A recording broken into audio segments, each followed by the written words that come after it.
नेपाली सेवाको बिहानी पखबाट विनिता दाहालको नमस्कार। आज कार्यक्रममा अनुदानमा पाइने रासायनिक मलको अभाव भएको गुनासोमा कृषकले कहिलेसम्म पाउलान् मल? साउनको अन्तिमसम्म आयो भने भदौको पहिलो हप्तामा चाहिँ किसानले पाउने अवस्था बन्छ कि भन्ने हाम्रो आशा हो। कोरोना भाइरस नियन्त्रणको माग गर्दै अनसनमा रहेकाहरूको वार्ता कहिले? गाइडलाइन निक्लेपछि चित्त बुझ्नु भयो भने उहाँहरूले सत्ता गरेर छोड्नुहुन्छ, नभए मभन्दा माथिको लेभलमा गएर वार्ता गर्नुहुन्छ भन्ने मैले विश्वास लिन्छु। मन्त्रालयका तर्फबाट सहमतिमा हस्ताक्षर गरेका प्रमुख विशेषज्ञ डाक्टर र कोरोना भाइरसको उपचारमा अप्रमाणित औषधिको ट्रम्पद्वारा पुनः बचाओ। तर सुरुमा आजका प्रमुख विश्व समाचार। गनी अन्सारीबाट समाचार सुन्नुहोस्।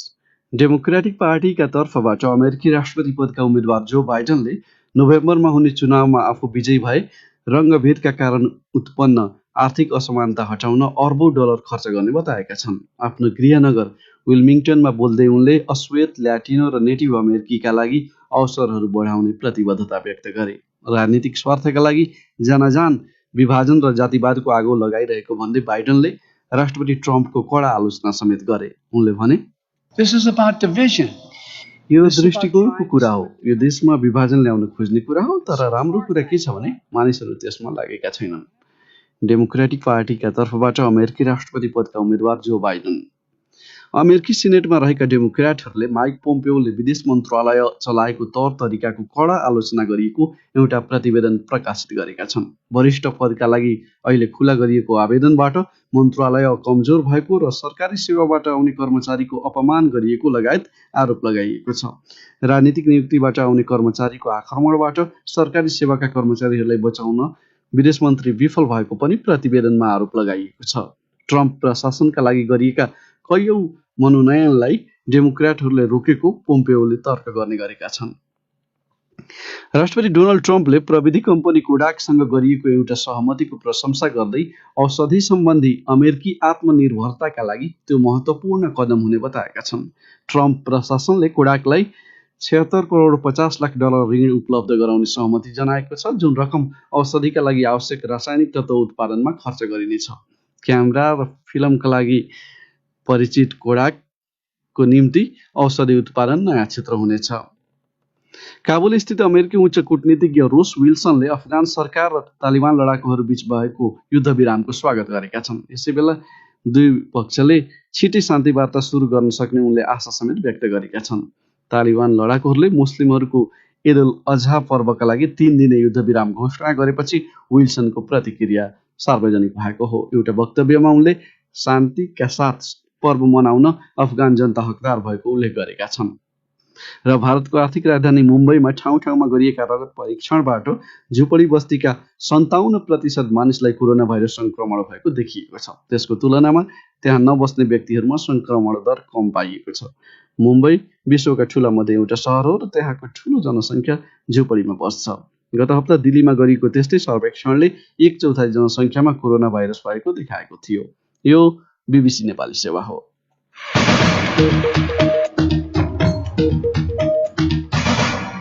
बिहानी पखमा तपाईलाई पुनः स्वागत छ। सरकारले अनुदानमा उपलब्ध गराउँदै आएको रासायनिक मलको अभाव भएको कृषकहरूको गुनासोमा कृषि मन्त्रालयका अधिकारीहरूले खरिद गरिएको युरिया मल कृषकसम्म पुग्न भदौको पहिलो सातासम्म लाग्न सक्ने बताएका छन्। विज्ञहरूले भने पेट्रोलियम पदार्थको जस्तै नियमित खरिदको सम्झौता गरेर रासायनिक मल ल्याउने व्यवस्था नगरेसम्म बेला बेला मलको अभाव भइरहने बताएका छन्। सुनौ नेत्र केसीको यो रिपोर्ट।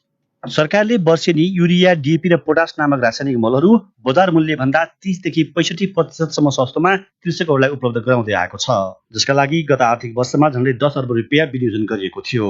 तर हालसम्म पनि सरकारी निकायले खरिद गरिएको मल पूर्ण रूपमा नेपाल ल्याउन सकेका छैनन्, जसका कारण कृषकहरूले धान खेतीका बेला मलको अभाव भएको गुनासो गरिरहेका छन्।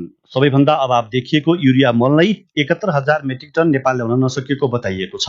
पहिलो चरणमा 21,000 मेट्रिक टन ल्याउने र त्यसले हालको अभाव पूरा गर्ने योजनामा कृषि तथा पशुपन्छी विकास मन्त्रालयका अधिकारीहरू देखिन्छन्। मन्त्रालयका प्रवक्ता हरिबहादुर केसी अरू 50,000 मेट्रिक टन चाहिँ हाम्रो ठेक्का भएर त्यो पनि अब आउने क्रममा हुन्छ। यो 21,000 आयो भने चाहिँ अलि सहज हुने चाहिँ देखिया छ। अब सम्भवतः साउनको अन्तिमसम्म आयो भने भदौको पहिलो हप्तामा चाहिँ किसानले पाउने अवस्था बन्छ कि भन्ने हाम्रो आशा हो। खरिद र गोदामको व्यवस्था जस्ता विषयमा सुधार गर्न नसकिए आवश्यक पर्ने बेला मलको अभाव सधैँ देखिने विज्ञहरूको भनाइ छ। कृषि मन्त्रालयका पूर्व सचिव डाक्टर सुरोज पोखरेल गोदामको क्षमता बढाउनु पर्यो। डिमान्ड अनुसार ल्याउने भने 7 लाख मेट्रिक टन ल्याउनु पर्ने हुन्छ। महत्त्वपूर्ण कुरा चाहिँ मललाई पनि पेट्रोल डिजेल जुन तेल चाहिँ हाम्रो नियमित आपूर्ति गर्ने जुन सरकारको प्रावधान छ इन्डियासँग ल्याइराखेको छ। हामीले इन्डियामै मात्रै भर नपरेर इन्डिया पनि हुन सक्ला अथवा थर्ड कन्ट्री पनि साउदी अरब चाइना अरू देशहरूसँग पनि हुन सक्ला। जसका लागि कानुनमा संशोधन गर्नुपर्ने र मल खरिदका लागि आवश्यक पर्ने रकम पनि 1.5 वर्षसम्मका लागि पुग्ने गरी एकमुष्ट रूपमा उपलब्ध गराउनुपर्ने उनको सुझाव छ। सरकारले चालु आर्थिक वर्षका लागि रासायनिक मल खरिद गर्नका लागि रकम बढाएर 10 अर्ब रुपियाँ पुर्याएको छ। Netra KC, BBC, Kathmandu. Corona virus संक्रमण रोकथाम तथा नियन्त्रण गर्न सरकारले चालेका कदमहरूमा सुधार गरिनुपर्ने भन्दै यसअघि अनसन बसेका युवाहरूसँग स्वास्थ्य तथा जनसङ्ख्या मन्त्रालयले 12 बुँदे सहमति गरे पनि उनीहरू अहिले पुनः अनसनमा छन्। 3 हप्ता बितिसक्दा समेत पहिलाको सहमति कार्यान्वयन नभएको भन्दै युवाहरूको उक्त समूह केही दिनदेखि अनसनमा बसेको हो। यसै सन्दर्भमा हामीले मन्त्रालयका तर्फबाट यसअघि सहमतिमा हस्ताक्षर गरेका प्रमुख विशेषज्ञ डाक्टर रोशन पोखरेललाई सम्पर्क गरी सहमति किन कार्यान्वयन हुन नसकेको भनेर सोधेका थियौं। टेस्टिङ गाइडलाइन चाहिँ बल्ल चेन्ज हुँदैछ। नयाँ टेस्टिङ गाइडलाइन आएपछि सजिलो हुन्छ होला। अरू सबै पोइन्ट मिलेकै छ। विदेशबाट आउने सबैको टेस्टिङ भइरहेछ, कन्ट्राक्टको पनि टेस्टिङ भइरहेछ, ल्यान्डलर्डबाट आउनेको सबैको टेस्टिङ भइरहेछ। तर त्यो लिखितमा आएन भनेर उहाँहरू चिन्तित हुनुभयो। म 2 दिन छुट्टीमा गएको थिएँ, चाहिँ मन्त्रीज्यूबाट पास गरेर नयाँ टेस्टिङ गाइडलाइन बन्छ। भनेको अहिले नमिलेको कुरा चाहिँ के हुन्? त्यही एउटा त्यो आइसोलेसनमा भएकाहरूको टेस्ट चाहिँ गरेर घर पठाउने भन्ने कुरामा एउटा मिलेको थिएन। अब त्यो पनि अलि परिष्कृत भएर आउँदैछ। फेरि विज्ञहरूलाई राखेर गाइडलाइन चेन्ज गरिएको छ। नयाँ गाइडलाइन आएपछि सजिलो हुन्छ। नयाँ गाइडलाइनमा के परिवर्तन गर्न लागि छ? उहाँहरूले भनेको कुराहरूलाई लिएर नयाँ WHO को प्रोटोकल जे छ त्यही आधारमा चाहिँ नयाँ चेन्ज गरेको छौँ। अनि खर्च सम्बन्धी विवरण पनि सार्वजनिक गर्ने भन्ने थियो 1 हप्ताभित्र, त्यो पनि भएको छैन नि। खर्च विवरण स्वास्थ्य मन्त्रालयले सार्वजनिक आफ्नो हिसाबले गर्छ। अब यो चाहिँ अर्को मन्त्रालयसँग सम्बन्धित भयो भने अर्थ चाहिँ भन्नुपर्ने हो। उहाँहरूले त्यसको डिल गर्नु भएको छ। उहाँहरूले जुन RTI हाल्नु भएको छ त्यसको आधारमा जे सूचना दिन मिल्ने त्यो सूचनाहरू दिन्छ राज्यले। अनि RDT परीक्षण चाहिँ पूर्ण रूपमा बन्द भएको हो? RDT अहिले बन्दै छ। अनि जुन खरिद गर्ने प्रक्रिया भनेर भनिएको थियो त्यो अब खरिद हुँदैन? RDT खरिद प्रक्रियामा छैन हजुर। अहिले नयाँ RDT खरिद गरेको छैन। जुन त्यो पहिले 1.5 महिना अगाडि 2 महिना अगाडि आएको त्यसपछिबाट नयाँ आएको छैन। अब सम्झौताहरू पूर्ण रूपमा चाहिँ सबै पालना हुने स्थिति कहिलेसम्ममा बन्छ? अब त्यो त म एउटा कर्मचारीको नाताले भन्नुपर्दा छिटै भन्नुपर्ने हो। अस्पतालको क्षमताको अवस्था, आइसियुको अवस्था सबैको पुनरावलोकन गर्ने र अवस्था चाहिँ दुरुस्त राख्ने भनेर भनिएको थियो। त्यसमा केही काम भएको छ अहिले? अस्पताल अनुगमन गरेर आइसियुको प्रिपरेसनहरू सबैको प्रिपरेसनहरू राम्रै भइरहेछ अहिले हजुर। अब अहिले यो कोरोना फेरि अहिले जुन बढ्दै गएको देखिएको छ र आइसियु अथवा भेन्टिलेटरमा जाने केसहरू चाहिँ अस्तिले भन्दा बढेको हुनाले त्यसको व्यवस्थापनमा पनि स्वास्थ्य मन्त्रालय लागेको छ। अब क्वारेन्टाइन लगायतका विषयमा हाल जारी निर्देशिका र प्रोटोकललाई परिमार्जन गर्ने भन्ने सम्झौतामा 6 नम्बर बुँदामा छ भनेको अब त्यो परिमार्जन हुन्छ? त्यो परिमार्जन भएको छ। भोलि नयाँ पछि त्यो निक्लिनु पर्ने हो। नयाँ गाइडलाइन तलबाट माथि गइसकेको छ। अब माथि गएपछि सही भयो त्यो बाहिर निक्लिहाल्छ। स्वास्थ्य कर्मीहरूको पनि अङ्गभङ्ग घाइते जस्ता जोखिमहरूको पनि ठोस व्यवस्थापन हुनुपर्छ भन्ने कुरा पनि रहेछ। त्यो बारेमा पनि के कदम चालिएको छ? उहाँहरूले चाहिँ अब सजगता अप्नाएर किनभने सबभन्दा सर्ने बढी चान्स चाहिँ स्वास्थ्य कर्मी र सुरक्षा कर्मीलाई हुने हुनाले यसमा चाहिँ सबै सिरियसली लाग्ने भनेर निर्देशिकै जारी गरिसकेका छौँ हामीले। र सबैले आफ्नो काम गर्दाखेरि PPE को अधिकतम प्रयोग गरेर मात्रै बिरामी हेर्ने भन्ने निर्देशिकामा उल्लेखित भइसकेको छ। अब यी कुराहरू भए यो कुरा बाँकी छ, यो यसरी गर्छौँ भनेर तपाईँहरू फेरि उनीहरू सत्याग्रह बसेको ठाउँमा गएर कुरा गर्ने के योजना छ? त्यस्तो चाहिँ केही योजना भएको छैन मलाई जानकारी आएको छ। तपाईँहरूको विश्वास भनेको चाहिँ अब यो निर्देशिका आएपछि चाहिँ उनीहरूले आफ्नो सत्याग्रह त्याग्छन् भन्ने विश्वास हो? नयाँ निर्देशिकाले उहाँहरूले भनेको डिमान्डहरू पुरा हुन्छन् भन्ने हाम्रो विश्वास छ। अब स्वास्थ्य मन्त्रालयको तर्फबाट सत्याग्रही युवाहरूसँग सम्झौता गर्ने तपाईँ भएको हुनाले उनीहरूलाई तपाईँको आग्रह चाहिँ के छ? गाइडलाइन निक्लेपछि उहाँहरूले मसँगको वार्तामा चित्त नबुझे माथि जाने भन्ने कुरा थियो। त्यही भयो भने अब जे भयो त्यसलाई हेरेर चित्त बुझ्नु भयो भने उहाँहरूले सत्याग्रह छोड्नुहुन्छ, नभए मभन्दा माथिको लेभलमा गएर वार्ता गर्नुहुन्छ भन्ने मैले विश्वास लिएको छु। उनी थिए स्वास्थ्य तथा जनसङ्ख्या मन्त्रालयका प्रमुख विशेषज्ञ डाक्टर रोशन पोखरेल। साथी नेत्र केसीसँग कुरा गर्दै। अब एउटा अन्तर्राष्ट्रिय प्रसङ्ग। संयुक्त राज्य अमेरिकाका राष्ट्रपति डोनाल्ड ट्रम्पले कोरोना भाइरसको उपचारमा औलोको औषधि हाइड्रोक्सिक्लोरोक्वाइनको फेरि बचाउ गरेका छन्। ट्रम्पको अभिव्यक्ति उनकै स्वास्थ्य अधिकारीको भनाइसँग मिल्दो छैन। बीबीसी विवरणमा आधारित रिपोर्ट सुनौ गनी अन्सारीबाट। कोभिड-19 विरुद्धको उपचारमा औलो विरुद्धको त्यो औषधिको प्रयोग अस्वीकार गर्नुको एउटै कारण त्यो आफूले सुझाउनु रहेको ट्रम्पको दाबी छ। एक दिन अघि हाइड्रोक्सिक्लोरोक्वाइनको प्रशंसा गर्दै ट्रम्पका जेठा छोराले पोस्ट गरेको एउटा क्लिपमाथि सामाजिक सञ्जाल ट्विटरले प्रतिबन्ध लगाइदिएको थियो। उक्त औषधिले कोरोना भाइरस विरुद्ध लड्न सक्छ भन्ने कुराको कुनै प्रमाण छैन। साथै विज्ञहरूले हाइड्रोक्सिक्लोरोक्वाइनले मुटुमा असर पार्न सक्ने भन्दै सचेत गराएका छन्। गत महिना मात्रै अमेरिकी खाद्य तथा औषधि सम्बन्धी निकाय एफडीएले कोरोना भाइरसको उपचारमा हाइड्रोक्सिक्लोरोक्वाइनको प्रयोगबारे सचेत गराएको थियो। उक्त औषधिले मुटुको ढुकढुकीमा गम्भीर समस्या निम्त्याएको र अरू स्वास्थ्य समस्या पनि देखिएको भन्दै रिपोर्ट आएपछि त्यसको प्रयोगबारे सचेत गराएको एफडीएले जनाएको थियो। विश्व स्वास्थ्य सङ्गठनले पनि हाइड्रोक्सिक्लोरोक्वाइन कोरोना भाइरसको उपचारमा प्रभावकारी हुने वा त्यसबाट बचाउने भन्ने कुराको हालसम्म कुनै प्रमाण नरहेको जनाएको छ। बिहानी पखको अन्तिम विषय। साउन 15 गतेबाट होटल व्यवसाय सञ्चालन गर्ने र भाद्र 1 गतेबाट आन्तरिक र बाह्य उडान तथा लामो दूरीका बस सञ्चालन गर्ने सरकारी निर्णयले पर्यटन क्षेत्रमा सकारात्मक प्रभाव पार्ने अपेक्षा व्यवसायीहरूले गरेका छन्। पोखराबाट नारायण कार्कीको रिपोर्ट सुनौ। सामान्य अवस्थामा सबैभन्दा बढी चहल पहल हुने पोखराको बैदाम क्षेत्र कोरोना भाइरस संक्रमणका कारण लकडाउन सुरु भएपछि सबैभन्दा बढी सुनसान बनेको छ। महिला पर्यटन व्यवसायी डिक्की कार्की अब 2-4 महिनामा यो कोभिडको सल्युसन भइसकेपछि चाहिँ आन्तरिक पर्यटनहरू आयो भने पक्कै त्यसको उन्नति चाहिँ हुन्छ भन्ने हाम्रो आशा छ।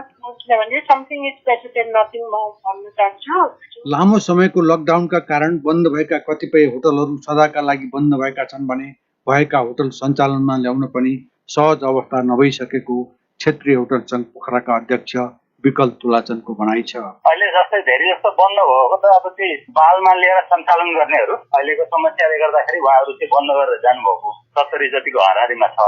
अझै अब फेरि 40-50 चाहिँ अब त्यही पर्खर हेरेको स्थिति छ। रेवान गण्डकी प्रदेशका अध्यक्ष भीमसेन भुजेलले सुरक्षाका सबै विधि अपनाएर रेस्टुरान्ट र बारहरू खोल्ने तयारी भइरहेको जानकारी दिए। 15 गते भन्ने 15 गते हामी खोलिहाल्दैनौँ कि 2-4 जना साथीहरू खोल्नु होला न। अब महिनाभरि लाग्ला बिस्तारै वार्मअप गरेर यो पछि हुन्छ सबैलाई बचाउ आफू पनि बाँच्ने खालको नीति लिएर नेपालले अगाडि बढ्दैछ। कोभिड-19 क्रमशः नियन्त्रणतर्फ जान सकेमा सम्मुखमै आएको पर्यटकीय याममा पर्यटन क्षेत्रमा आशाका किरणहरू देखिन सक्लान् भन्ने जिज्ञासामा नेपाल पर्यटन बोर्डका पूर्व सदस्य वासु त्रिपाठीले भने। सुरुमा त हाम्रोमा दशैंको आसपासमा आन्तरिक पर्यटकहरूको मुभमेन्ट अलिअलि होला भन्ने अपेक्षा छ। कतिपय साहसी गतिविधिमा चासो राख्ने विदेशीहरू जो आफ्नो देशबाट नेपाललाई साह्रै माया गर्नुहुन्छ, नेपाल आउन चाहनुहुन्छ, उहाँहरूलाई ट्रेकिङ र माउन्टेनियरिङको लागि उहाँहरूले योजना बनाउँदाखेरि फरक पर्दैन। नेपालको तर्फबाट सन्देश दिन खोजिएको हो भन्ने लाग्छ। मुलुककै दोस्रो महत्त्वपूर्ण पर्यटकीय केन्द्र पोखरामा विविध पर्यटकीय गतिविधि विस्तारका लागि करिब 3 खर्बको निजी क्षेत्रको लगानी छ। नारायण कार्की, बीबीसी पोखरा। अब अन्त्यमा प्रमुख विश्व समाचार संक्षेपमा। डेमोक्रेटिक पार्टीका तर्फबाट अमेरिकी राष्ट्रपति पदका उम्मेद्वार जो बाइडेनले नोभेम्बरमा हुने चुनावमा आफू विजयी भए आर्थिक असमानता हटाउन अर्बौं डलर खर्च गर्ने बताएका छन्। राष्ट्रपति डोनाल्ड ट्रम्पले प्रविधि कम्पनी कोडाकसँग गरिएको एउटा सहमतिको प्रशंसा गर्दै औषधि सम्बन्धी अमेरिकी आत्मनिर्भरताका लागि त्यो महत्त्वपूर्ण कदम हुने बताएका छन्। काबुल स्थित अमेरिकी उच्च कूटनीतिज्ञ रोस विल्सनले अफगान सरकार र तालिबान लडाकुहरूबीच भएको युद्धविराम सम्झौताको स्वागत गरेका छन् र भारतको आर्थिक राजधानी मुम्बईमा ठाउँ ठाउँमा गरिएका परीक्षणबाट झुपडी बस्तीका 57% मानिसलाई कोरोना भाइरस संक्रमण भएको देखिएको छ।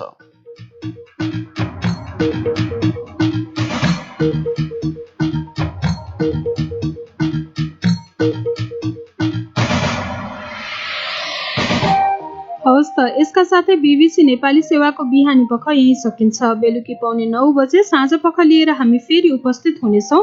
त्यति बेलासम्मका लागि हामी सबैलाई बिदा दिनुहोस्। नमस्कार।